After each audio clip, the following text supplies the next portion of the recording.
Hello दोस्तों, स्वागत है आपका हमारे सचेंद्र प्रताप चैनल में। देखिए दोस्तों, चैनल का नाम सचेंद्र प्रताप है। स्पेलिंग जब भी आप लिखें तो स्पेलिंग सही लिखें, तभी आपको मेरा चैनल मिलेगा। ओके दोस्तों, तो हम लोग पढ़ रहे थे द गंगा, जिसको पंडित जवाहरलाल नेहरू ने लिखा है। हमारे देश के प्रथम प्रधानमंत्री, बहुत सम्मान मिला उनको, प्यार मिला। सारी चर्चाएँ हम पहले पार्ट में कर चुके हैं। तो हम लोगों ने पढ़ लिया था where my life and work have been cast. यहाँ तक हमने पढ़ा था, अध्ययन किया था और समझा था लाइन टू लाइन। उसके बाद हम लोग को पढ़ना है स्माइलिंग एंड डांसिंग। तो चलिए हम लोग पढ़ते हैं, शुरू करते हैं। कह रहा है smiling and dancing in the morning sunlight. Morning sunlight मतलब जब सूर्य का प्रकाश पड़ता है। स्माइलिंग एंड डांसिंग तो बहुत ही खिला हुआ रहता है, खिला हुई रहती है। डांसिंग नाचती कूदती है। किसके बारे में बात की जा रही है आपको पता है? आपने अगर आपने जो पिछला पार्ट है वो अगर आपने सही से पढ़ा है, देखा, तो आपको पता चल जाएगा कि ये गंगा के बारे में कही जा रही है। सारी बातें गंगा के बारे में कही जा रही हैं। Smiling and dancing in the morning sunlight. जैसे हमने बताया था कि पंडित जवाहरलाल नेहरू कहते हैं कि हमने गंगा के विभिन्न दशाओं को, विभिन्न मूड्स को देखा है। तो कौन कौन सी दशाएं हैं वही बता रहा है। Smiling and dancing in the morning till night. Pandit Jawaharlal Nehru कहते हैं कि जब सूर्य का प्रकाश पड़ता है सुबह, तो वो किस प्रकार दिखती है गंगा? स्माइलिंग, हंसते हुए, एंड डांसिंग, और कूदते हुए, उछलते हुए, एंड डार्क एंड ग्लूमी, और बहुत डार्क एंड ग्लूमी, बहुत उदास और अंधकारमय दिखती है। एंड फुल ऑफ मिस्ट्री, और रहस्य से भरी हुई दिखती है। As the evening shadows fall, जब शाम की छाया पड़ती है। देखिए कितनी अच्छी बात लिखी है। कहता है कि जब सुबह की रोशनी पड़ती है, जब सुबह का प्रकाश पड़ता है गंगा नदी पर, तो स्माइलिंग और डांसिंग, बहुत हंसती हुई, प्रसन्न और उछलती कूदती हुई दिखती है। लेकिन जब शाम की छाया पड़ती है, as the evening shadows fall, जब शाम की छाया पड़ती है, dark and gloomy and full of mystery, तो एकदम डार्क हो जाती है, बहुत काली हो जाती है। एंड ग्लूमी, और उदास हो जाती है, अंधकारमय और उदास हो जाती है। एंड फुल ऑफ मिस्ट्री, और रहस्य से भर जाती है। आप कभी रात में किसी नदी को देखिए तो आपको एकदम शांत दिखेगी, एकदम लगेगा एकदम उदास है, डार्क, काली काली है, रहस्य से भरी हुई है। ओके दोस्तों, ए नैरो, तो मतलब उसने कहा कि जब सुबह किस तरह दिखती है स्माइलिंग एंड डांसिंग, और शाम को जब छाया हो पड़ती है तब किस तरह दिखती है? तो gloomy, dark and full of mystery. Okay दोस्तों, a narrow slow and graceful stream in winter. Winter में किस प्रकार दिखती है? देखिए ठंडियों में किस प्रकार दिखती है? ए नैरो यानी बहुत सकरा, स्लो, स्लो, स्लो का मतलब धीरे, यानी बहुत सकरा, धीरे, एंड ग्रेसफुल, और बहुत चार्मिंग, आकर्षक, स्ट्रीम, धारा, इन विंटर, ठंडियों में। यानी कि ठंडी में आप जानते हैं पानी कम रहता नदियों में, तो बहुत पतला बहने लगती है, बहुत चौड़ा नहीं बहती है, बहुत पतले रूप में बहती है। तो वही कह रहे हैं नैरो, बहुत पतली हो जाती है। एंड स्लो, और स्लो हो जाती है, मतलब पानी कम रहेगा ठंडियों में तो कैसी हो जाएगी? बहुत धीरे धीरे बहेगी। एंड ग्रेसफुल, तो बहुत अच्छा लगेगी, आकर्षण दिखेगा उसमें। तो वही कह रहा है ए नैरो स्लो एंड ग्रेसफुल, यानी बहुत सकरी हो जाती है, स्लो हो जाती है, एंड ग्रेसफुल, बहुत शानदार, आकर्षण हो जाती है। स्ट्रीम, धारा, उसकी जो धारा है वो ठंडियों में कैसी हो जाती है? इन विंटर, विंटर में कैसी हो जाती है? नैरो हो जाती है, स्लो हो जाती है, और ग्रेसफुल हो जाती है। एंड और ए वास्ट रोअरिंग, एक विशाल गर्जना करती है। थिंग, चीज़ की तरह, एक विशाल गर्जना करने वाली चीज़ की तरह। जैसे बादल हो गया, जब विशाल गर्जना करता, शेर हो गया, दहाड़ता है, तो उस तरह कह रहा। वही कह रहा एंड और ए वास्ट रोअरिंग थिंग, एक विशाल गर्जना करने वाली चीज़ की तरह। ड्यूरिंग द मानसून, मानसून के समय यानी वर्षा ऋतु के समय, एक विशाल गर्जना करने वाली चीज़ की तरह। ब्रॉड बूजम, बहुत चौड़ी हो जाती है। ब्रॉड बूजम मतलब चौड़े वक्ष स्थलों वाली, जिसका सीना बहुत ज़्यादा चौड़ा हो जाए। बहुत ज़्यादा मतलब नदी पूरी एकदम भर जाती है, चौड़ी हो जाती है। ब्रॉड बूजम्ड, चौड़े वक्षस्थलों वाली। ऑलमोस्ट, लगभग एज द सी, जैसे कि समुद्र। And with something of sea's power, और समुद्र की कुछ शक्तियों को लिए हुए। टू डिस्ट्रॉय, डिस्ट्रॉय करने वाली, नष्ट करने वाली। कहता है कि ठंडियों में तो उसकी धारा बहुत नैरो, स्लो और ग्रेसफुल होती है, लेकिन बारिश के समय कैसी हो जाती है? विशाल गर्जना करने वाली चीज़ की तरह हो जाती है। ब्रॉड बूजम्ड, जिसके चौड़े वक्ष स्थल होते हैं, बहुत ज़्यादा चौड़ा हो जाता है। ब्रॉड मतलब चौड़ा, बूजम्ड का मतलब वक्ष स्थल। उसकी जो छाती है वो काफ़ी चौड़ा हो जाता है, उसका सीना काफ़ी चौड़ा हो जाता है। एज द सी, जैसे कि समुद्र, यानी समुद्र का रूप धारण कर लेती है उस समय गंगा। बारिश के समय, बरसात के समय, वर्षा ऋतु के मौसम में गंगा जो है समुद्र का रूप धारण कर लेती है। And with something of the sea's power, और कुछ समुद्र की शक्तियाँ भी उसमें समाहित हो जाती हैं। टू डिस्ट्रॉय, नष्ट करने वाली, विनाश करने वाली कुछ समुद्री शक्तियाँ भी गंगा में समाहित हो जाती हैं। फिर कह रहा है the Ganga has been to me a symbol. Ganga हमारे लिए एक चिन्ह है, एक प्रतीक है। एंड मेमोरी, और एक याद है। Of the past of India, Bharat के भूत की, भारत के प्राचीन समय की एक याद के रूप में गंगा हमारे पास है। रनिंग इनटू द प्रेजेंट, जो वर्तमान में भी रनिंग कर रही, दौड़ रही है, यानी वर्तमान, जैसे गंगा पास्ट में थी अभी भी है, तो वही कह रहा है। गंगा हमारे लिए एक याद है, प्राचीन भारत की एक याद और सिंबल के रूप में है। रनिंग इनटू द प्रेजेंट, जो प्रेजेंट में भी है। And flowing on the great ocean of the future, और फ्यूचर के बड़े समुद्र में भी वो बहेगी, मतलब फ्यूचर में भी रहेगी गंगा हमारे साथ। गंगा हमारे साथ पास्ट में रही है, प्रेजेंट में है, और फ्यूचर में भी रहेगी। ये हमारी पास्ट की क्या है? एक सिंबल है, एक प्रतीक है। काफ़ी मेहनत करनी पड़ी दोस्तों। एंड और दो आई हैव डिस्कार्डेड, एंड दो, हालांकि, आई हैव डिस्कार्डेड, मैंने त्याग दिया है, छोड़ दिया है, त्याग दिया है। मच ऑफ पास्ट ट्रेडिशन, बहुत सारी पुरानी परंपराओं को। पंडित जवाहरलाल नेहरू कहते हैं I have discarded much of the past tradition, मैंने बहुत सारी प्राचीन परंपराओं को त्याग दिया है। एंड कस्टम्स, और रीति रिवाजों को।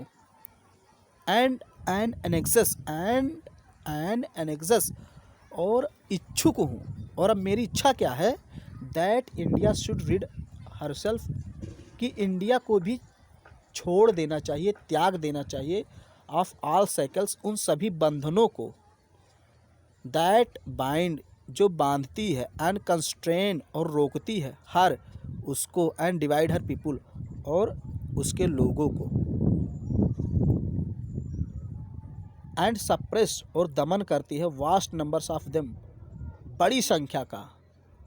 एंड प्रिवेंट, और रोकती है। द फ्री डेवलपमेंट, स्वतंत्र विकास ऑफ द बॉडी, शरीर के। एंड द स्पिरिट, और आत्मा के। पंडित जवाहरलाल नेहरू, जैसे आपको पहले थोड़ी सी जानकारी दे दूँ। जैसा कि जानते हैं, हमारा समाज जो है, हमारा जो देश है, यहाँ पर बहुत सारी परंपराएं हैं, बहुत अच्छी परंपराएं हैं, रीति रिवाज हैं, बहुत सारी बुरी परंपराएं, रीति रिवाज हैं। तो पंडित जवाहरलाल नेहरू कहते हैं हमने बहुत सारी पुरानी परंपराओं को त्याग दिया है, छोड़ दिया है, और इंडिया को भी, यानी इंडिया के लोगों को भी उन सारे बंधनों को तोड़ देना चाहिए जो उसके स्वतंत्र विकास में बाधा हैं, और जो उन लोगों का दमन करती हैं। जैसे आप जानते हैं, जैसे एक पुरानी परंपरा थी, सती प्रथा। जब पति मर जाए तो पत्नी को भी दफना दिया जाता, उसमें उसके दाह संस्कार में जला दिया जाता था। तो ये प्रथा जो है ये सही नहीं थी, इसीलिए इसको लोगों ने त्याग दिया। तो पंडित जवाहरलाल नेहरू कहते हैं कि मैंने तो त्याग दिया है, लेकिन इंडिया वालों को भी अब उन सारी बाधाओं को त्याग देना चाहिए, सारे बंधनों को तोड़ देना चाहिए जो उनके स्वतंत्र विकास में बाधा है, जो उनका दमन करती हैं। ओके, फिर से एक बार पढ़ा देता हूँ अब।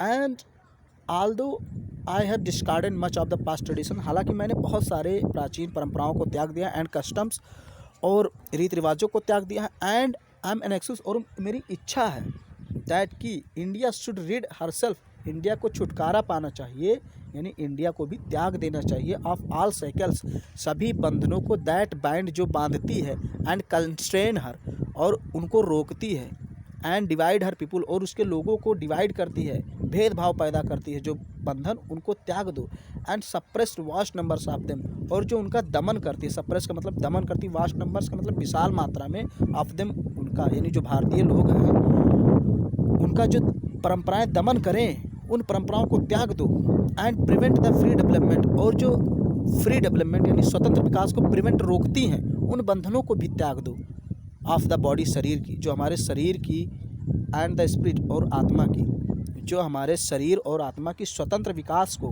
बाधित करती हैं, उनके बाधा में आती हैं, उनको रोकती हैं, उन सारी परंपराओं को त्याग दो। दो आई seek all this yet I don't wish to cut myself off from that past completely। दो हालांकि I seek all this, ये सब मैं चाहता हूँ ये सब हो, सीख का मतलब ग्रहण करना, मैं स्वीकार करता हूँ कि ऐसा होना चाहिए कि लोग परंपराओं को, प्राचीन परंपराओं को त्याग दें जो उनके स्वतंत्र विकास को रोकती है। वही कह रहा है, दो हालांकि I seek all this, मैं ये सब चाहता हूँ, yet फिर भी I don't wish, मेरी इच्छा नहीं है, टू कट माई सेल्फ, स्वयं को दूर रखना, of from that past completely, उस प्राचीन से पूरी तरीके से। पंडित जवाहरलाल नेहरू कहते हैं कि हाँ, हमें परंपराओं को, बुरी परंपराओं को, गंदी परंपराओं को त्याग देना चाहिए, लेकिन मैं अपने आप को पूरी तरीके से प्राचीन यानी पास्ट से, यानी भूतकाल से कम्प्लीटली अलग नहीं कर सकता। मैं, ऐसी इच्छा मेरी नहीं है कि मैं पूरी तरीके से एकदम मतलब भूतकाल से कोई संबंध ही ना रह जाए। वही कह रहे हैं, दो आई सीक ऑल दिस, हालांकि ये सब मैं चाहता हूँ, यट फिर भी आई डोंट विश, मैं ये नहीं चाहता, to cut myself off, कि मैं स्वयं को कट ऑफ कर लूँ, एकदम दूर कर दूँ, फ्रॉम दैट पास्ट कम्प्लीटली, उस भूतकाल से। ओके दोस्तों, I am proud of that great inheritance that has been, I am proud of that great inheritance, मुझे गर्व है उस महान, इनहेरिटेंस का मतलब होता है विरासत, मैं उस महान विरासत के लिए गर्व महसूस करता हूँ, मुझे प्राउड है, दैट हैज़ बीन, जो रही है, एंड इज़ और है, अवर्स हमारी, एंड आई एम कॉन्शियस और मैं सचेत हूँ, मुझे पता है, दैट आई टू, कि मैं भी, लाइक ऑल ऑफ अस, सबकी तरह, आई एम ए लिंक, एक चैन हूँ, इन द अनब्रोकन चैन, जो अटूट चैन है उसकी मैं एक लिंक हूँ। एक लिंक का मतलब होता है दोस्तों, जैसे चैन, जैसे कोई चैन है, कोई जंजीर है, तो उसका एक कड़ी कहता है, चूँकि मैं भी तो भारतीय लोगों में हूँ, पंडित जवाहरलाल नेहरू कहते हैं, मैं भी उस चैन की एक कड़ी हूँ, अटूट, अनब्रोकन का मतलब अटूट, चैन मतलब जंजीर, मैं भी उस अटूट जंजीर की एक कड़ी हूँ। आई एम कॉन्शियस, मुझे पता है, दैट कि आई टू, मैं भी, लाइक ऑल ऑफ, सबकी तरह, आई एम ए लिंक, एक कड़ी हूँ, इन द अनब्रोकन चैन, उस अटूट जंजीर की, which goes back to the dawn of history, जो प्राचीन काल से जुड़ी हुई है, विच गोज़ बैक, जो जाती है वापस, टू डाउन ऑफ हिस्ट्री, इतिहास की ओर, मतलब प्राचीन काल की ओर, in the immemorial past of India, Bharat की जो यादें हैं, इमेमोरियल हैं, जो प्राचीन भारत की यादें हैं, उसका जो इतिहास है, उस चैन से, उस अनब्रोकन चैन से मैं भी जुड़ा हुआ हूँ, यानी मैं भी भारतीय परंपरा का एक, भारतीय इतिहास का एक कड़ी हूँ। ओके दोस्तों, थोड़ा सा समझिए इसको, बार बार वीडियो को वापस करके देखिए। मैं फिर से बताने की कोशिश करता हूँ, आई एम कॉन्शियस दैट, मैं सचेत हूँ, मुझे पता है, मैं जानता हूँ, दैट कि I too, like all of us, सबकी तरह मैं भी, I am a link in the unbroken chain, उस अटूट चैन का कड़ी हूँ, which goes back to the dawn of history in the immemorial past of India, Bharat के इतिहास की ओर जो चैन जाता है, which goes back to the dawn of history, simple way में आप समझ लीजिए, जो भारतीय इतिहास से जुड़ा हुआ जो चैन है उसका मैं भी एक कड़ी हूँ, बस इतना ही समझ लीजिए। दैट चैन, वो चैन आई वुड नॉट ब्रेक, मैं नहीं तोड़ूंगा, अर्थात मैं भारतीय परंपरा का उल्लंघन नहीं करूंगा, हालांकि जो बुरी परंपराएं हैं उनको त्याग दूंगा, लेकिन इसका मतलब नहीं मैं सही परंपराओं को भी त्याग दूँ। वही कह रहे हैं, दैट चैन, वो चैन आई वुड नॉट ब्रेक, मैं नहीं तोड़ूंगा, फॉर, क्योंकि आई ट्रीजर इट, मैं इसे गहना मानता हूँ। गहना का मतलब होता है महत्व देना, मैं इसे महत्व देता हूँ, खजाना मानता हूँ, ये मेरे लिए खजाने का काम है। एंड सीक, और ग्रहण करता हूँ, इंस्पिरेशन फ्रॉम इट, इंस्पिरेशन मतलब प्रेरणा, फ्रॉम इट, इससे। वो कहता है जो हमारे भारतीय इतिहास की विरासत है, जिसकी जंजीर से मैं जुड़ा हुआ, जिसकी जंजीर की मैं कड़ी रह चुका हूँ, उससे मैं अपने आप को कभी अलग नहीं करूँगा। क्यों? क्योंकि उससे मुझे इंस्पिरेशन मिलता है, प्रेरणा मिलती है। एंड और as witness of this desire of mind, ये जो मेरी इच्छा है ये गवाह है, ये मेरी जो इच्छा है मेरी गवाह है, विटनेस का मतलब गवाह।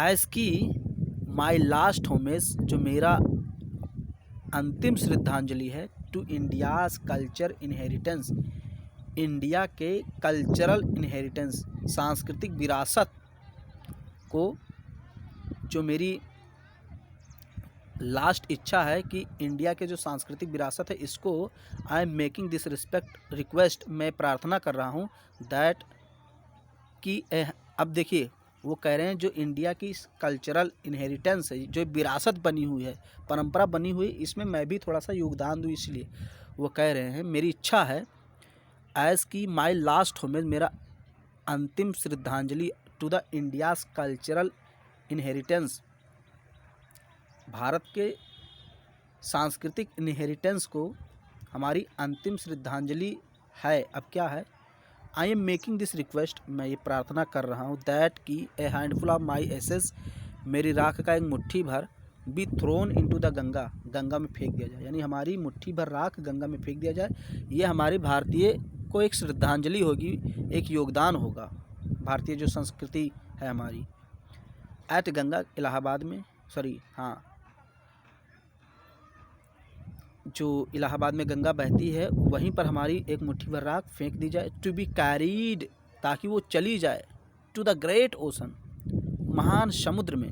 जैसे जब आप गंगा कहाँ जाती है, जाके समुद्र में मिल जाती है, तो वही कह रहे हैं कि जो हमारी एक मुट्ठी भर राख है उसको गंगा में फेंक दिया जाए इलाहाबाद में, टू बी कैरीड, ताकि वो चली जाए, टू द ग्रेट ओशन, उस महान समुद्र में, दैट वासेस, जो धोता है, इंडिया सोर्स, इंडिया के तटों को, इंडिया का जो किनारा है वो समुद्र से मिलता है ना, तो बार बार लहरें टकराती हैं तो किनारा धुल जाता है, तो वो कहते हैं जो हमारी राख है वो गंगा में फेंक दी जाए, ताकि वो गंगा के माध्यम से समुद्र में चली जाए और वहाँ मैं उन तटों को बार बार धुलूँ, यानी मैं अपने देश की सेवा मरने के बाद भी करूँ, ऐसा चाहते हैं। इसलिए वो चाहते हैं कि उनका मुट्ठी भर राख गंगा में फेंका जाए। क्यों? क्योंकि वो भारत की सेवा मरने के बाद भी करना चाहते हैं। समुद्र में मिल जाएंगे तो तटों को धुलेंगे, टच रहेंगे, उनसे जुड़े रहेंगे। ओके दोस्तों, the major portion of my ashes, जो हमारे राख का बचा हुआ अधिकांश भाग है, शुड बी डिसपोज्ड, उसको बिखेर देना चाहिए, ऑफ अदरवाइज, अन्य तरीकों से। अब वो तरीका कौन कौन सा है बता रहे हैं। आई वॉन्ट, मैं चाहता हूँ, these to be carried high up, कि इनको ऊपर ले जाया जाए, ऊंचाई पर ऊपर ले जाया जाए, इनटू द एयर, हवा में, कि इनको मतलब हवा में ले जाया जाए ऊपर, इन एन एरोप्लेन, एक एरोप्लेन के माध्यम से। कहते हैं कि एरोप्लेन के माध्यम से इनको हवा में ले जाया जाए ऊपर, जो हमारी बची हुई राख है, and scattered from that height, और उस ऊंचाई से बिखेर दिया जाए, एंड स्कैटर्ड, और बिखेर दिया जाए, फ्रॉम दैट हाइट, उस ऊंचाई से, ओवर द फील्ड्स, खेतों में, वेयर द पीजेंट्स, जहाँ पर किसान, ऑफ इंडिया, इंडिया के, जहाँ पर भारतीय किसान, टॉयल, कठिन परिश्रम करते हैं, so that they might mingle, ताकि वो मिल जाएं। कहते हैं कि हमारे अधिकांश राख को एरोप्लेन के माध्यम से अधिक ऊंचाई पर ले जाए, वहीं से इंडिया के उन खेतों में बिखेर दिया जाए जहाँ भारतीय लोग कठिन परिश्रम करते हैं। क्यों बिखेर दिया जाए? सो दैट, ताकि दे माइट मिंगल, वे मिल जाएं, मिक्स हो जाएं विद द डस्ट, धूल के साथ, एंड सोइल, और मिट्टी के साथ ऑफ इंडिया, इंडिया के, एंड बिकम, और बन जाए एन इंडिस्टिंगिजिबल पार्ट ऑफ इंडिया, कभी ना टूटने वाला पार्ट, कभी ना टूटने वाला, कभी ना अलग होने वाला पार्ट, भाग ऑफ इंडिया, इंडिया का। कहते हैं कि वो कभी ना टूटने वाला, कभी ना अलग होने वाला इंडिया का एक भाग बन जाए। इसलिए हमारे राख को उन खेतों में, मैदानों की धूल और मिट्टी में मिला दिया जाए, ताकि वो इंडिया का एक अभिन्न अंग बन जाए। इनडिस्टिंगिजिबल पार्ट मतलब अभिन्न अंग ऑफ इंडिया, इंडिया का। I have written this will and testament in New Delhi. अब वो बताते हैं कि मैंने ये जो विल एंड टेस्टामेंट का मतलब उनकी इच्छा है, इच्छा, उन्होंने एक लेटर लिखा था। तो वही मैंने शुरू में बताया था कि ये उनका एक लेटर है जो उनके मरने के बाद, अगर नहीं बताया हो तो आप जान लीजिए। देखिए, ये पूरी जो कहानी मैंने पढ़ी, ये एक लेटर था, एक पत्र था, पंडित जवाहरलाल नेहरू ने लिखा था। जब पंडित जवाहरलाल नेहरू की मृत्यु हुई तो उनके कमरे में ये पत्र मिला। तो वही कह रहे हैं, I have written this will and testament, मैंने इस विल और टेस्टामेंट को लिखा है इन न्यू दिल्ली में on the 21st day of June, यानी 25 जून को, इन द ईयर 1954, 1954 को दिल्ली में मैंने ये विल एंड टेस्टामेंट लिखा है। ओके दोस्तों, तो ये रहा हमारा पूरा का पूरा चैप्टर समाप्त, द गंगा। हमने अच्छे से पढ़ा। कमेंट में ज़रूर लिखिए आपको कैसा लगा। ओके दोस्तों, बाकी तो आप जानते हैं, लाइक शेयर सब्सक्राइब जो भी आप, अगर आपको पसंद आए तो ही कीजिए, अदरवाइज़ ना कीजिए। ओके दोस्तों, धन्यवाद।